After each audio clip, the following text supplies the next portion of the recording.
That's no moon. It's a space station.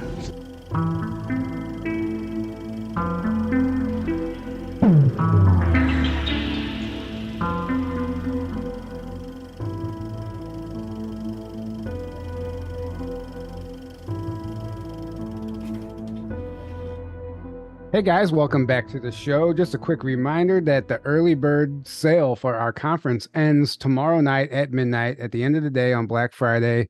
Take advantage of that. All of the in-person early bird passes come with a free t-shirt, and you can just select your size at checkout, pick your t-shirt up at the door. Rebels of Disclosure 2024. All the information for that event, by the way, is in the description below, rebelsofdisclosure.com, and the live stream passes are discounted as well until tomorrow at midnight for only $77. So take advantage of that if you haven't already. We can't wait to see you guys all there.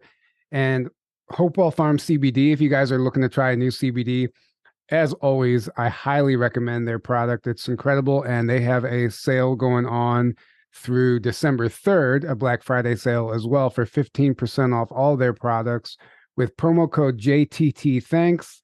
That promo code and link is below in the description as well. So take advantage of that.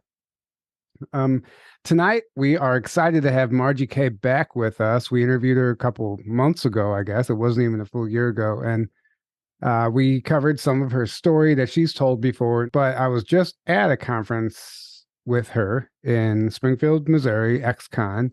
And we were all sitting at lunch, and she starts telling us about these 3 months of missing time that she's had in the military. And this entire story, I'm like, this sounds like a secret space program, military abduction story. And it turns out that it might be. And there's a lot of stuff coming through. And Margie's never actually spoken about this publicly before. So we're excited to get into, well, me personally, I'm excited to get into this and hear what she has to say and what's coming through. But thank you for deciding to come forward and talk about this stuff, because I think it's time.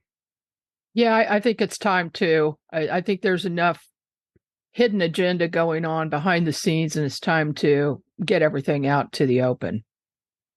Yeah, absolutely. Yeah, absolutely. So I guess I didn't realize that you actually had a whole story where you were essentially forced into the military. And that's when all this stuff happened. And that's what you were telling us at lunch. So if you want to just let our audience know how that all played out and how that happened. And I think the recruiter was even like, they couldn't get to you, so they got to your mom. Like, can you tell that story? Yeah, it's pretty bizarre. It actually started when I was in 10th grade in Springfield, Missouri, going to high school there. And they gave us some type of an aptitude test, 2 or 3 hour test. And then when it's over, you go in and talk to the counselor. And the counselor called me in, and he says, well, you scored really high on this test. And he said, you show a really good aptitude for engineering. Well, that wasn't surprising, because both my grandfathers were engineers and both of my great-grandfathers were engineers. So, maybe that was in the DNA, but I had no interest in it at that time. All I wanted to do was play my bass and play music and acting and things like that. I really wasn't interested in anything like that. But he forced me to take the only class that was available, which was an electricity class. And of course, there were only guys in that class at that time. Girls didn't take stuff like that then. And I felt very out of place, but I really ended up enjoying the class and learning a lot. And so it was kind of fun. But then the next strange thing that happened was my junior year, then we had moved to North Kansas City, Missouri, went to North Kansas City High School. They gave us another aptitude test, and the counselor called me in, and he said, you really scored high on this test. I think you should think about joining ROTC. And I was like, what? This is a military thing. I had no interest in that whatsoever. Well, my mother actually tried to talk me into it as well. They called her, I guess. And I just refused. I said, no, I've got too much going on. I'm playing in every band there is, I'm doing music. I'm going to be a professional musician, and that's it. So they dropped it. And then my senior year, I came home one day. I was 17 years old, came home, and here is this military guy sitting on a chair in the living room with my mother. And she introduces me, and I'm like, what is going on here? And he said, well, we would really like for you to join the Army Reserves. And I said, why is that? And he says, well, because of your test scores. And that's basically what he said. And I said, no, I'm not interested in that. I'm a musician, and I'm not interested in military. Well, the guy came back 2 more times, and my mother was very insistent about me joining. And, they told me all the benefits about how I could go to college at Warrensburg. I could just go to, 1 weekend a month and go to the meetings, and then 2 weeks out of the year, go to camp somewhere. I said, okay. And I would earn extra money. So I finally gave in and joined. But then things got a little strange. I was only allowed, and I would report to this place on Gay Street in Warrensburg. That was the National Guard. Well, first I was in the Army Reserves in Kansas City, and then I transferred to the National Guard in Warrensburg because that's where I was going to school. Really quick before you move on. So when you said I just think it's peculiar that your mother was so insistent as well. Like, what do you think what conversations do you think were going on for her to be pressing as well? Right. I think it had something to do with my psychic abilities, actually. Looking back on it now, it was not only my test scores, but it was my psychic abilities, because, the whole family knew about that, obviously.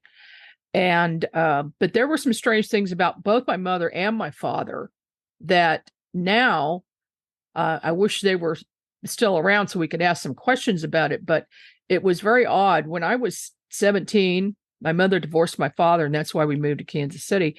The first job she went to apply for was at the federal building. So she was taking that GSA test or whatever that is. And I waited there. She had me go with her, which I thought was strange. I drove her down there, and I waited in the lobby. She came down after about 4 hours, and I said, so how did it go? And she goes, oh, I only scored at G15 level. And so I thought that was a really low thing, and she wasn't interested, so we left. I found out much later that's FBI level. Well, she worked at Tension Envelope, downtown Kansas City, close to the federal building. And oddly enough, another person that I became acquainted with later with an experiencers group here in Kansas City worked at Tension Envelope with my mother, knew her, but he said there were multiple UFO sightings right around that building. And he had hundreds of photos of UFOs around that particular building. What's interesting? So my grandfather, my dad's father, worked for Tension Envelope, and he was also in the National Guard. It's really interesting. I don't know which location where he worked exactly. I don't know if it was Kansas City, but still, just I find it interesting, ironic. Well, that building was strange, and it was owned by the mayor of Kansas City. Anyway, yeah, okay. Well, that just adds to the strange coincidences, right? Yep. And my father also had strange things happen. He used to work for Encyclopedia Britannica. Now, here's the thing about my dad. He had a super high IQ. He was a genius. And why he was a salesman for Encyclopedia Britannica is beyond my comprehension. But he told us several stories, and one of them was when he went down to the basement of the building one day, there was a door that was always locked and it was never marked. He never asked a question about it because, well, his bosses were mafia. Okay. And he had also seen CIA and mafia meetings in that building, in the basement. Okay, I'm probably going to get in a lot of trouble for talking about this, but he said one day he walks through the hall down there in the basement and the doors open And he looked in there, and here's a military man in a military uniform watching about 100 television sets that were on the walls. This is 1968. Wow. And the guy says to him, "Hey, come on in. You want to see this?" Well, you don't have somebody who doesn't know anything, who's not connected with military, come in and watch a military operation. That just doesn't make any sense. No. And so my dad looks at these TVs on the wall, and he's like, "What is this? This is just people walking around doing their business, everyday stuff." And he says, "Oh, we have cameras in every single television set that's sold. So when we need to keep an eye on someone, we can just dial into that set." 1968.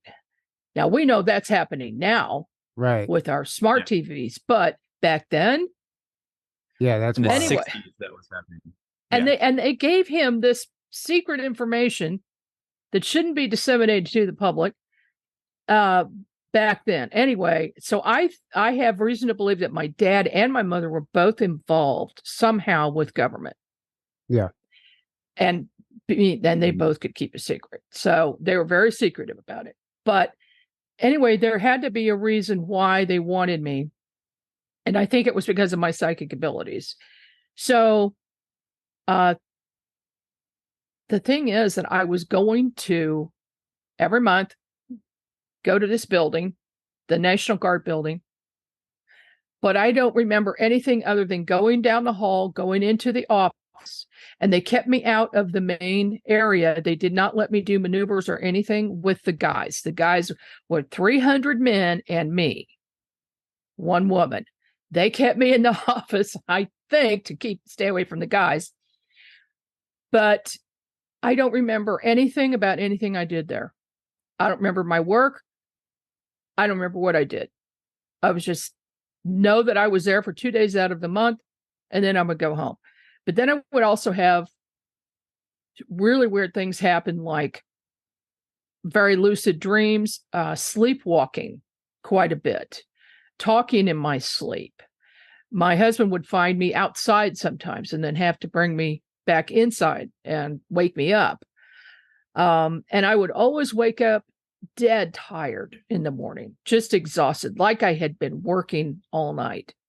Yep. Well, I just attributed that to being a mother of 2 young children, and also working, and just everyday life stuff. I just attributed it to that.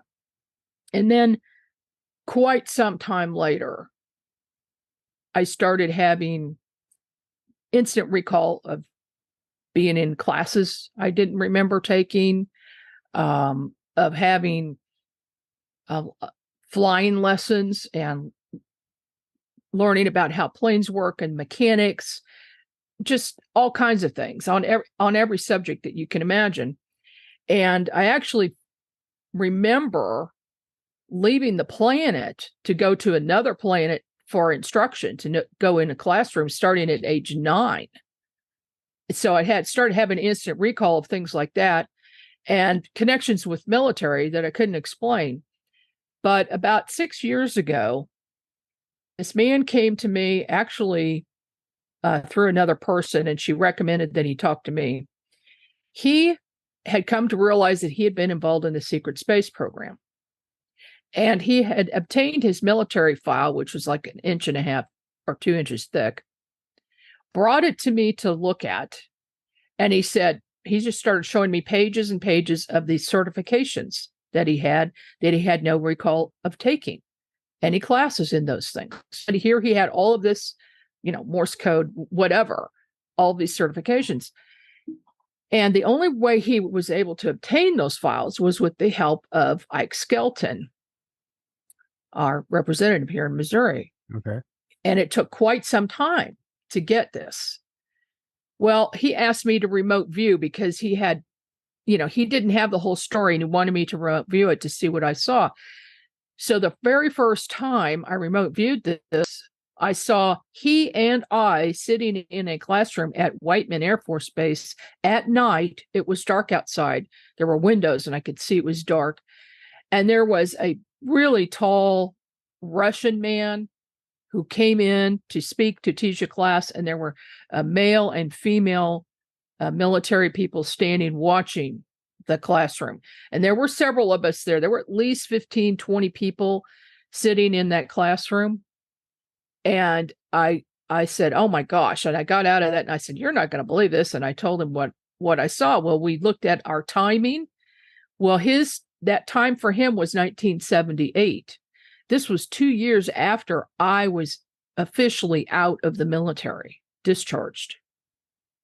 Wow. Well, but I was living right there. So I could easily have left at night, gone to work at Whiteman, come back home and not known it. And I've since found out that that's how things work.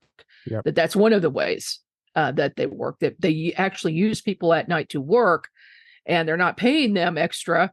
But basically, once you sign up for any branch of the military, they own you for life. Yeah.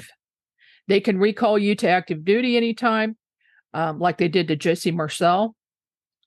He was old when they recalled him, and he was flying helicopters. And who knows what? I mean, you know, I used to think this was a conspiracy theory, but now seeing this myself, I start to think, I wonder if that's what happened to me. I wonder if I was involved in that. So I actually stopped by the recruiting center in Warrensburg and asked them for my records. And they said, no, we don't have them here, but here's where you go. Gave me the information and I requested my records. Well, I got a letter and one piece of paper. And then one piece of paper was me signing up. And that's it. And in the letter, it said, the rest of your record is at the Pentagon and it's inaccessible. Wow. So I'm just putting two and two together here and realizing that, yeah, I was likely involved in that. So, well, really quick, go ahead. You mentioned noticing a physical change. Like at the end of your time, you said you were like more in shape. You had like, you just physically looked like you had been working out and doing manual labor and things of that nature, but you don't remember it, but you do remember looking different. Oh yeah. When I went to boot camp, this was in the summer of 1975 in May. I was only supposed to be gone 2 weeks because at that time, if you were in the reserves or the guard, you only had a 2-week basic training. Now they have 6 weeks or 8, but it was only 2. And so I went through all of this and I have recollection of a number of classes that I thought were too advanced for what we were doing. You know, it just seemed like it. And then we pack up, 2 weeks are over, go home, get off the plane. My family didn't even recognize me. I was tan. I was very toned, strong, healthy. And they were just like, wow. Well, we're driving home and my mother says, oh, we're going to have to get you some clothes for college because it starts in, I don't know. It was like a week before college started. And I'm like, what? How is that possible? I just left 2 weeks ago and it was May and nobody said anything and nobody thought that was weird. And we just never discussed it. But I had 3 months of missing time and I have no idea where I was or what was going on. I assume I was at boot camp in Mobile, Alabama. But all those memories are wiped. Wow. That's very telling, just to have like we hear this a lot, just like this whole missing time aspect. But the only other person who we've interviewed that has said specifically 3 months of missing time is Niara Isley. She's was in the Air Force and she was taken, kind of a very similar story. She realized after the fact that there was 3 months she couldn't remember. And I think she got a lot of her memories back, maybe through hypnosis. I'm not sure, but her memories weren't great.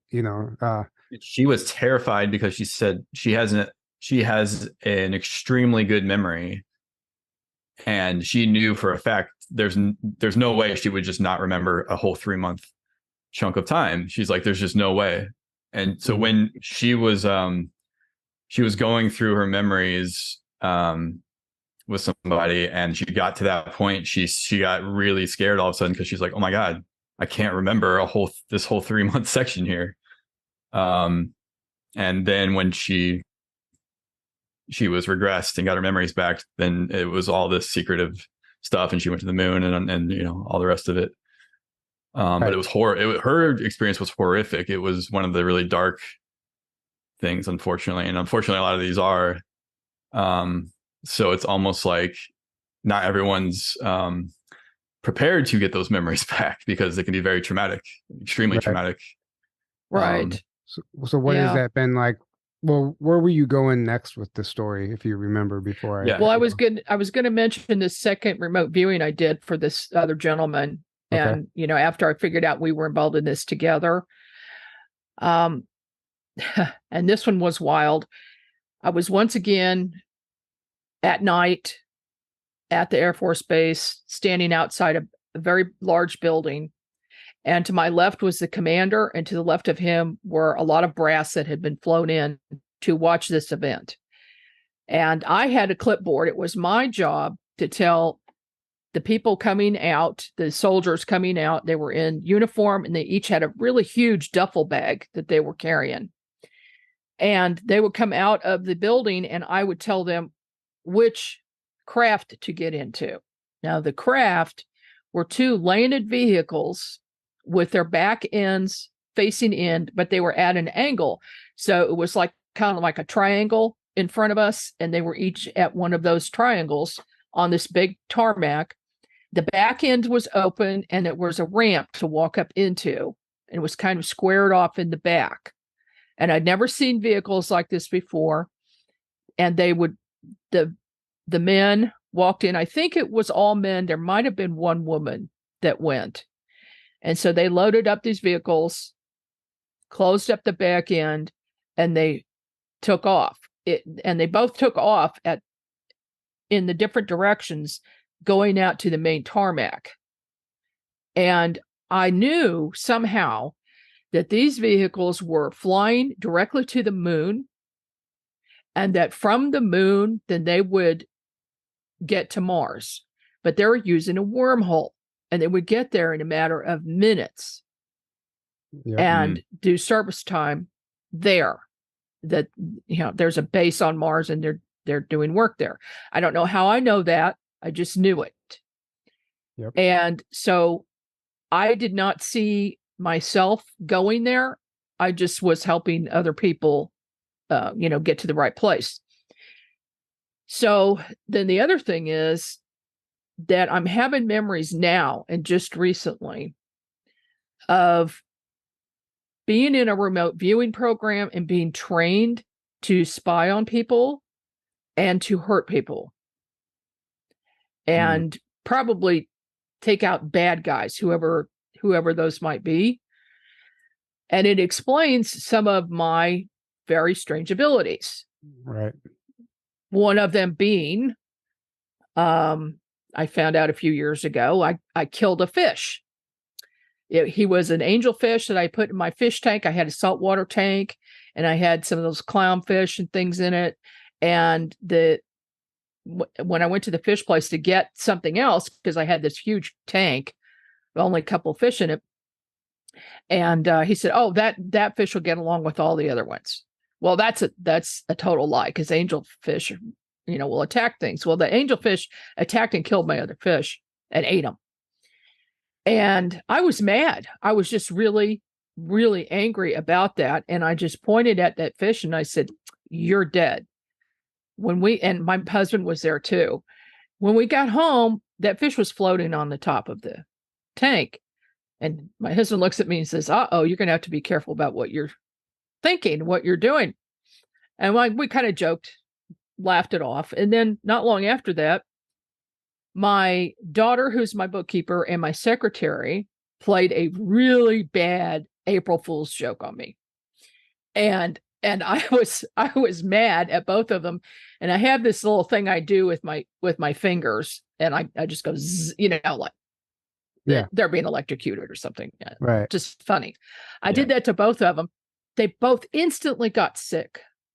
And they had to even be off work for the whole next day because they were sick.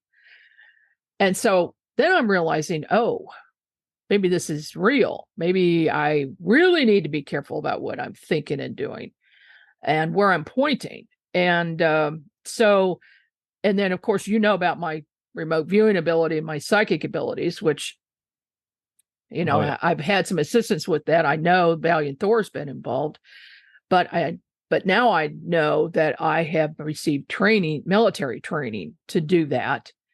And I don't know the whole story. I don't know if I want to know the whole story. But I know that there has been some involvement there, and it's very disturbing. Yeah. I mean, so the guy you were remote viewing for, does he have abilities too? Does he have a what? Abilities as well, like you do, like psychic abilities? No. So I didn't know, because you remembered being like in classes with him. Was he? We were in A class, yeah, Okay. but I think it was more of a technical class. I was a Russian teaching it. And of course, the Russians are known for their psychic work, but no, this guy doesn't have any psychic abilities. So the craft that you saw going to the moon, would they resemble like the TR-3Bs at all, the Black Triangle craft, or was it something different? No, they didn't. They had a very wide rectangular back, and then a pointed front, but it was curved at the front. It's more like a nose cone of a plane, and very, very short wings on the sides, and it was tall as well. Interesting. It looked more like a space shuttle kind of type thing, but not exactly. Really? And they were dark gray. And yeah. And which Air Force base or what base was this? Whiteman Air Force Base. Whiteman. And 10 miles from Warrensburg. Okay.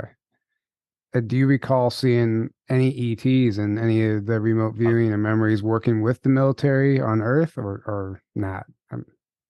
No, I don't doubt the connection, but I have not seen any yet. I mean, that's something that I probably should be regressed. And I should probably remote view some more of that too, to get more detail. But I haven't even wanted to pursue getting my records because I'm kind of afraid to look at them.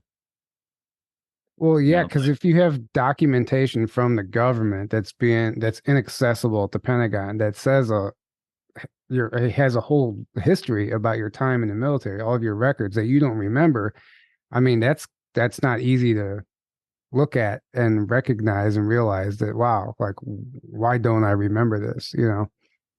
So like Aaron said earlier, not everyone's really ready for that. But I mean, there's no doubt with your family's involvement. And didn't you I think you said last time, and maybe even in some of your presentations, about overhearing a conversation with your father about that one building, which I can't remember the name of, but being used as a communication tower for extraterrestrials?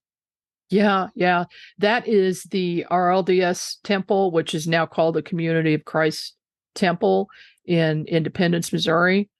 It's in 1968. Again, my father came home one day and he said he had just had dinner with the elders of the church and they were talking about something very strange. Well, he knew I had an interest in UFOs, so he told me and the whole family that they were talking about how could they build a structure where they could hide really tall antenna and that nobody would know, so nobody would know what it was. And the purpose of it was to communicate with extraterrestrials. And we all said, oh, that's nuts. That's crazy. We didn't believe it at all. Well, I left town and I moved to Seattle in 1985. And I came back in 1986. And my fiance said, you need to find us a house, because he was busy working. And so I looked something up and I found a house in Independence, and I was headed to go look at it, driving down Lexington near downtown Independence. And here is this building that I've never seen before. It's a spiral shape. It's made out of steel. It looks like the inside of a seashell. And I mean, it's up there. It's at least 300 feet. And then there's a tall antenna on top of it. And I said, oh my gosh, they did it. They hid an antenna in there. And the reason I knew that is because just before that, no, it wasn't just before that. No, this is later.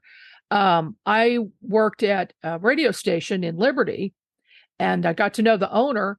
And I said one day, how is it that your station is broadcast so far out, so far away, like some of these big 10,000 watt stations or 100,000 watt stations? He says, oh, I have a secret. He said, I have my antenna buried in a spiral shape under the ground. So his radio tower is not just 300, 400 feet. It's like 1,000 feet of antenna. And so that just kind of confirmed what I was looking at. And then a really strange thing happened on my way home one day. I had a shop on the square, and my daughter worked for me at the time. And a storm came in with these weird clouds, and we were wrapping up, leaving. Well, she left before I did, and she called me back right away because this road is like a block away from where my office was. And she said, you got to take a look at these clouds. This is crazy. They're almost down to the ground. Never seen anything like it. So I get out and I see these clouds that are very, very low, but over the temple, there's a cloud that comes down in this just perfect U shape, covering up the whole front of it down to 20 feet off the ground. Well, in Kansas City, Missouri, our clouds do not get that low. They never get that low. Yeah. So I knew something was up. There was a weird lightning you could see, but you couldn't hear anything. There was no thunder. There was no rain. So I get my cell phone and I managed to get a couple of shots off as this cloud is going up. Now it stopped so that it's still covering the antenna up. And then this beam of light appeared. It was going up from the antenna about a 30-degree angle. And I thought, what the heck is that? When this voice comes in my head and it says, I am Commander Thor, and you are now watching communication from our craft to the people in the sub-basement of that building. And I was, first of all, shocked that Thor was talking to me again. I didn't know he was Commander Thor. At that time, I had no idea who he really was. I wouldn't find out till later it was Valiant Thor. And so it confirmed what my father said about them using an antenna like that to talk with extraterrestrials. So I knew two things. There was a sub-basement of the building, and I was shown a picture of it. There were all kinds of dials and knobs on the walls that looked old. They, looked like from the 70s. And they were somehow translating what was being said and then telling. There was one man sitting there, and then he was talking to people behind him, telling him what was being said. So this isn't the same building where your father saw the TVs. That was No, that was the Encyclopedia Britannica building on the plaza in Kansas City. Okay. Wow. Yeah. I mean, this proves that there's more going on underground, underneath a lot of these buildings than people know about, because both of those cases, it was something underneath that was secretive that people don't know about. And it's not like these are secret facilities on a military base. These are normal, ordinary buildings that just go underground that the public would never suspect there's anything like that going on. Not like a the military. Public would never know that there's all kinds of tunnels going underneath the plaza, going to different buildings, and that people from the mafia and the CIA go to those buildings, and then they go in the tunnels and they meet at this one place, or that Encyclopedia Britannica is a front for the mafia. Yeah. I mean, nobody, I've never told anybody this. It at least it used to be. I don't know if it is now, but that there's stuff going on around us all the time that nobody is aware of. Right. And just the fact that your father was even involved in that somehow. Like you said, he was a genius. He had this high IQ, but he wasn't involved in the military officially, right? Mm-mm. So, I No. mean, and I don't, that answers the question, in my opinion, that you don't have to be in the military to be involved in these programs. Like the military makes it easy for them to own you, right? Like you said, and it Mhm. probably gives them easier access to you. But if they need you for whatever reason, they'll find a way. And who knows, like some of these companies, like maybe the company like Tension Envelope or something, a lot of them are like shell companies that actually are, like you said, they're a front for something much deeper. And then certain employees within that company will be like fast tracked through promotions into like a higher position where they'll be introduced to somebody and like, hey, this isn't really Tension Envelope. This is actually a CIA hub, site B or something. So Yeah, or UFO Central for downtown Kansas City, with all the UFO sightings there. yeah, It's Right. just crazy. I mean, which you've written books on that. I mean, it's quite the hot spot. Yeah. And in Missouri in Missouri in general. general. I was just gonna Yeah. say Missouri in general is tons. It's crazy. Missouri in general is a very strange place. We have a little bit of everything here. Yeah. And I mean, we've got Skinwalker Ranch. We've got the Marley Woods, which is worse than the Skinwalker Ranch. And now I have a Really? new place that's just north of Kansas City that I'm investigating that is another Skinwalker Ranch. There's everything there.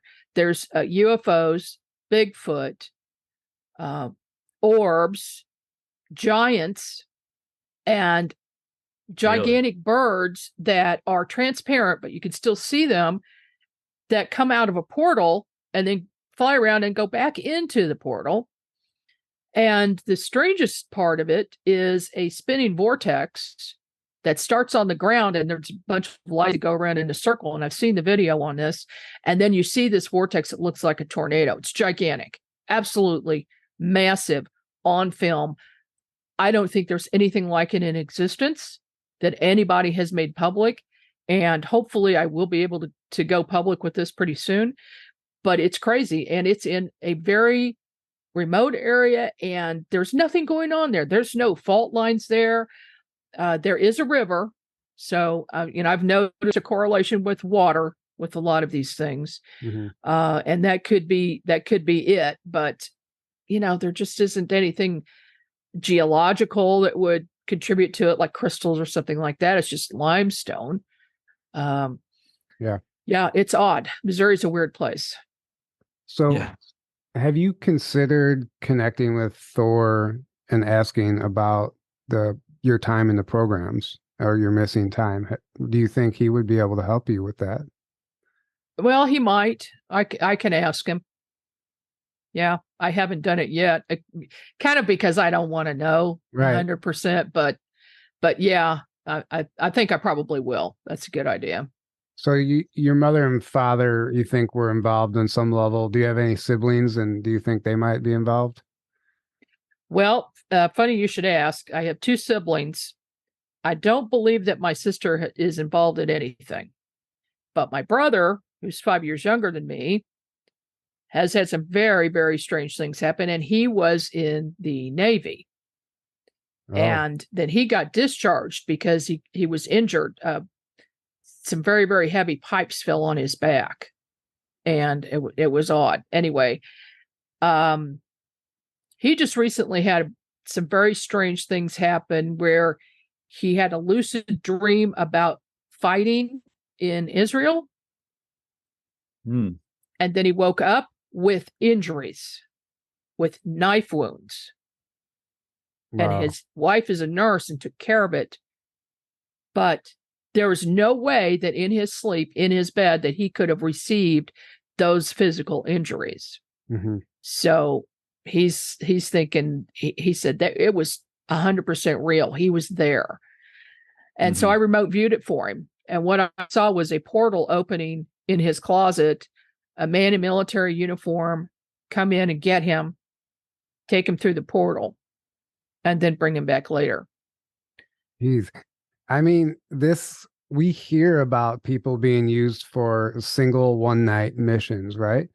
This is Charles Hall, the tall white, the guy who discloses the tall whites. Aaron, you know what I'm talking about? Yeah. There's a documentary Oh, yeah. on him. I forgot what Air Force base he was stationed at, somewhere in the Southwest. And he claimed the same thing. He had memory of it though, but he was being taken nightly to do exactly things like you were talking about earlier, Margie, to go like work essentially.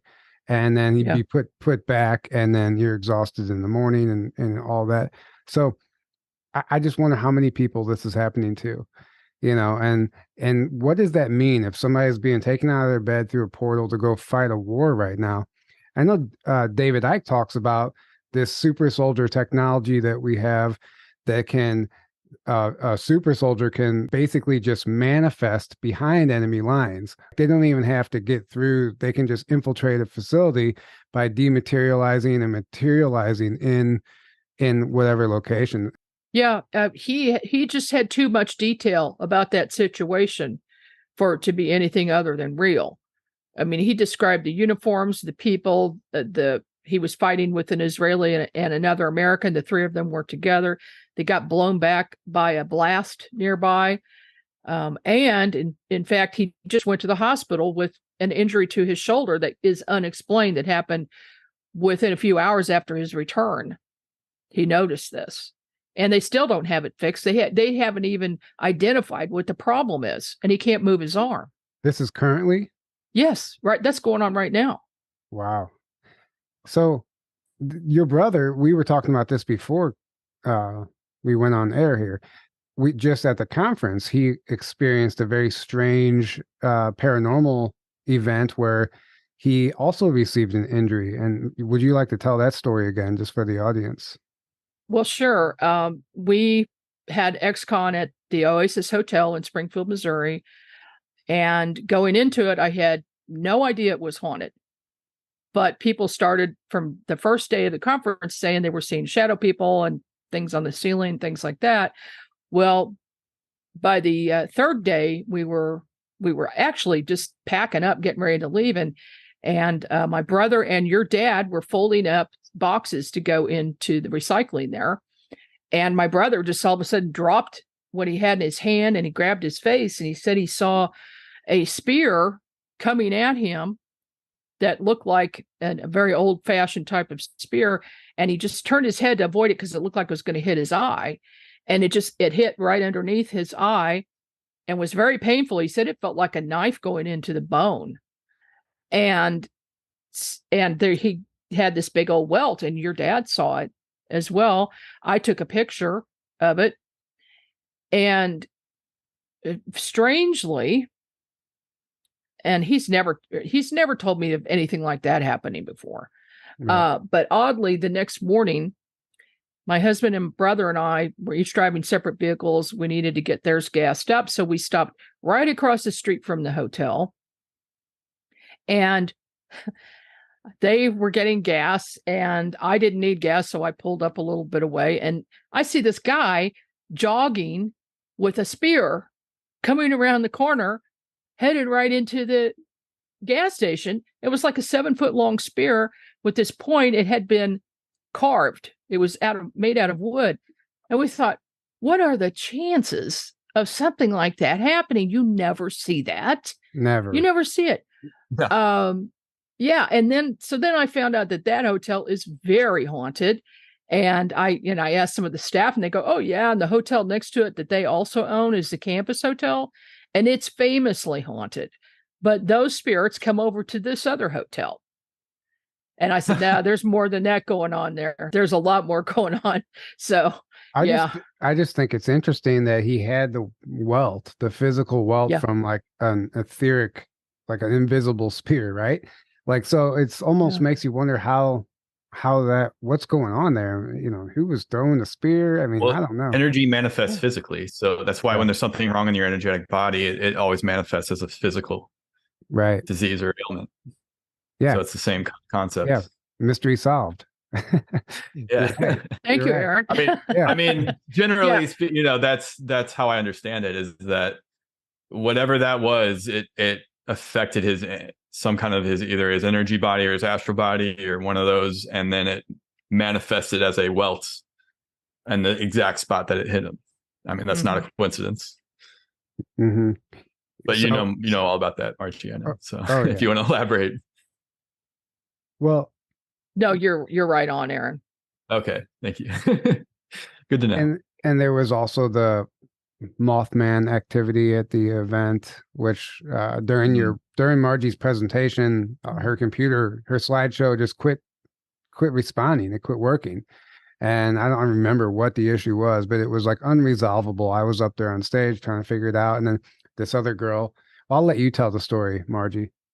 Well, as I was talking about Mothman, and this happens ever since I got involved in Mothman and doing cases in Kansas City and finding out how many Mothman sightings there are.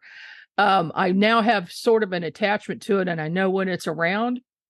And if I'm talking about it, it usually comes around. So I'm talking about it on the stage, and then I felt its presence back to my left behind me. And I could see it, remote viewing it. It's about 7 feet tall, wings, all black, and just standing there, not doing anything. Well, one of the gals in the audience, several people saw it, but one of them was Michelle Roos. She had done a talk on demonology, and she came up to me. She goes, "Margie, there's a Mothman standing behind you." I go, "Yeah, I know." So she has this spray that she created to dispel negative energy, and she sprayed the area, and then all of our electronics started working again. Right, instantly, almost. Instantly started working again. Also not so. A quiz. Yeah. After I was done talking, I could feel that it was still there behind me or with me. It was walking with me. And Eric with what's the name of the CBD? Hopewell Farm. Hopewell Farm. Yes. He creates his own CBD, and I like what he does. He sends good energy to the plants while they're growing, and then while he's creating the product. Well, anyway, he gave me a dose of that. He came over and gave me a dose, and then he walked back. And then I suddenly realized I needed to talk to him about something. So I start walking across the room. I could still feel the Mothman behind me, but now it starts to move. It goes behind me to the right. And then I just flung my arm and it took off towards the kitchen. And I never saw it again. And I think what happened was the vibration of the CBD. And also Michelle had sprayed me with her spray. I think that combination of that high vibration made it leave. It couldn't stand to be around that. Yeah. Very interesting. Yeah, absolutely. Eric, I love that's one of the reasons we're affiliated with Hopewell Farm, because of that exact reason. Them setting the intention in sending positive energy into the plants, and then the whole process. It's all very spiritual. I guess he does everything right with making the CBD. Right. That's why it's some of the best CBD. Yeah, because he does things like that. Yeah. So that's interesting. I never really thought about it like raising your vibe so that negative entities would actually stay away.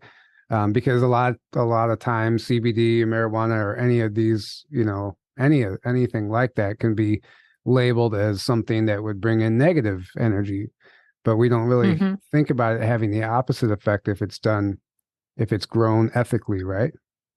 Yeah, I think I'm going to have to talk to him about starting a new line of anti-Mothman CBD. Yeah. Because it raises your energy level, your vibration. That's amazing. An entity protection CBD. Yeah. Anti-Mothman's better though. Anti-Moth. Yeah. I'm going to copyright that real quick before I call him. Right. Yeah, you need to copyright that. Yeah. Yeah. So that's an incredible story about the secret space program stuff, if that's really what it was, but technically that's what it would be, a space program operating in secrecy, right? Is there anything else that you'd like to share with us, surrounding that whole revelation that you were involved? Well, I think it's kind of strange how it's taken so many years for all this information to unfold. And if I had known early on, I would have been able to ask questions and take notes and keep records and things like that. But as it is, all I have is that one letter showing me joining and the letter confirming I was in. and that my records are not accessible. And I've got a raincoat and a patch. And it's all the proof that I have that I was actually there. But then, like I said, I was out in 1976. Obviously, I was still doing something in 1978. And I'm not exactly sure what happened. And I want to uncover the rest of it. I think it's time. I really want to know what happened. Yeah, I don't think I've it's just been afraid up till now. Well, understandably.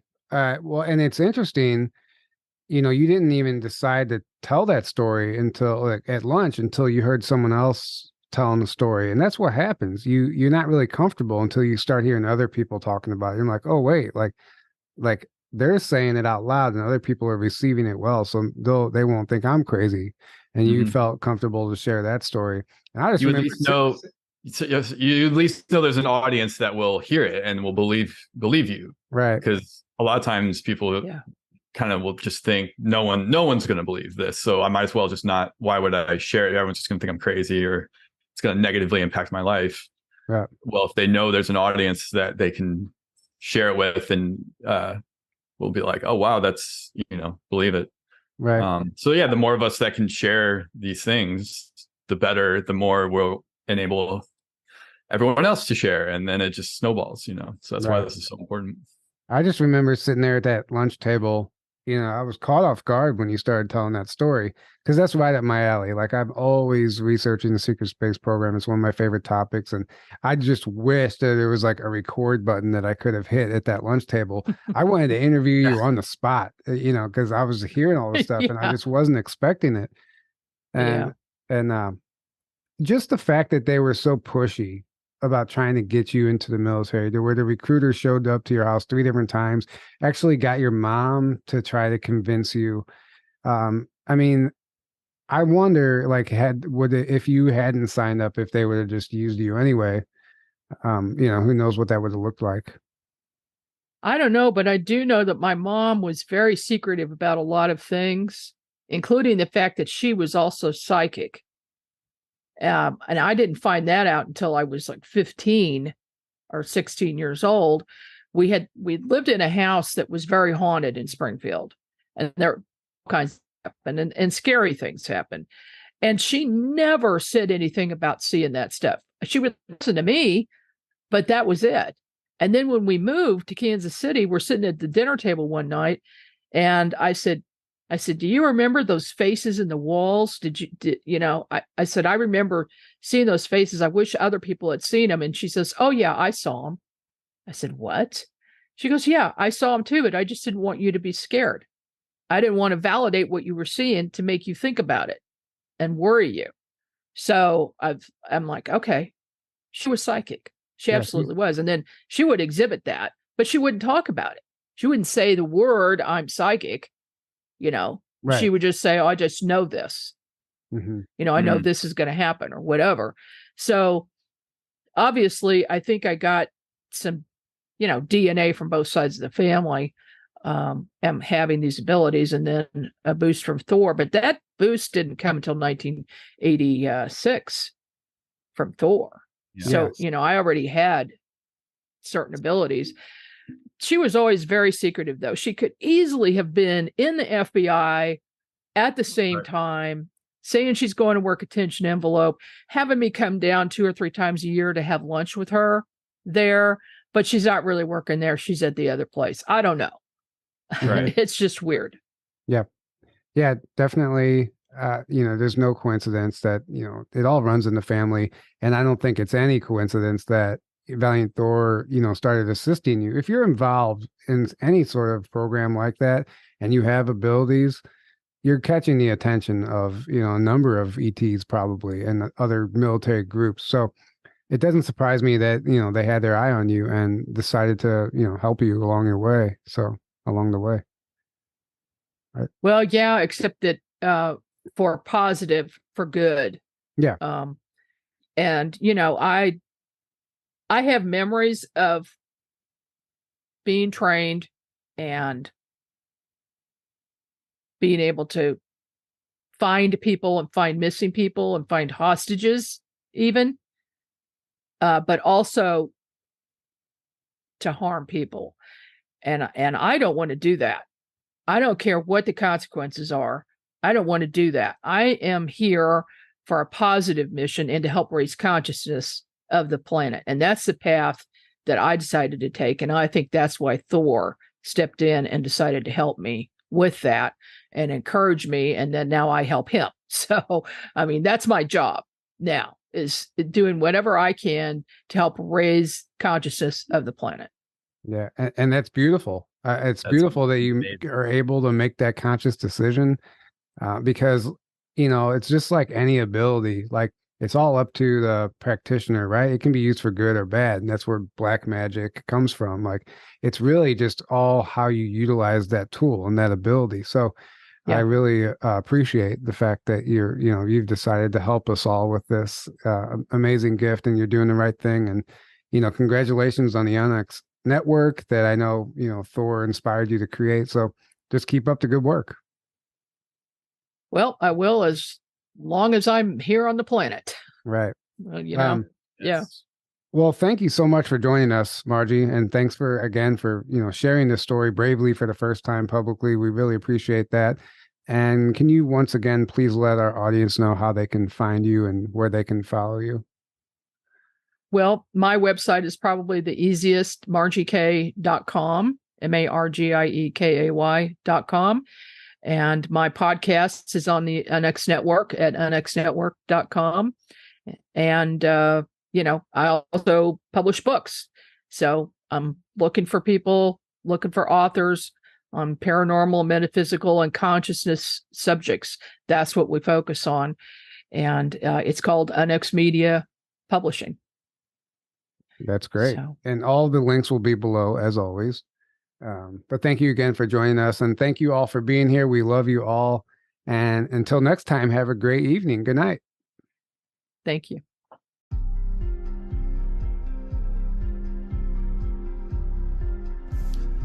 Yo, what's up, everyone? How you guys doing today? You guys feeling those vibes? Yeah, you know what it is, so check it out.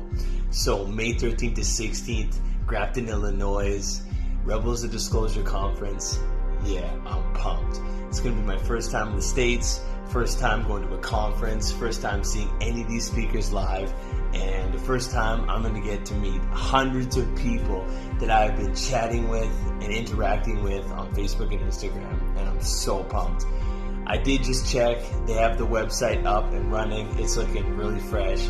It has all the information on tickets, meal plans, the schedule, when the speakers are going to be speaking, information on all the speakers, frequently asked questions, and where you can camp or your lodgings for the weekend, as well information on where the event's going to be at, and it looks dope. I do believe that this is going to be the best year yet. I may be biased because I'm going this year, but this is what I'm vibing. But yeah, if you haven't checked out the website, go check it out. It's looking really good. I'm super excited, man. I've been following Tyler and Aaron for a long time. I really love their podcast and all the people they bring on, and the lineup this year looks so sick. So, and if you're going, I'm super excited to meet you. I'm going to give you a big hug, a big starseed squeeze, you know what I'm saying? Yeah. Anyway, you guys, I hope you guys have an amazing day today. Send you guys lots of love, and man, I can't wait for this conference. Big ups, Aaron and Tyler, and yeah, guys, have a great day. Peace.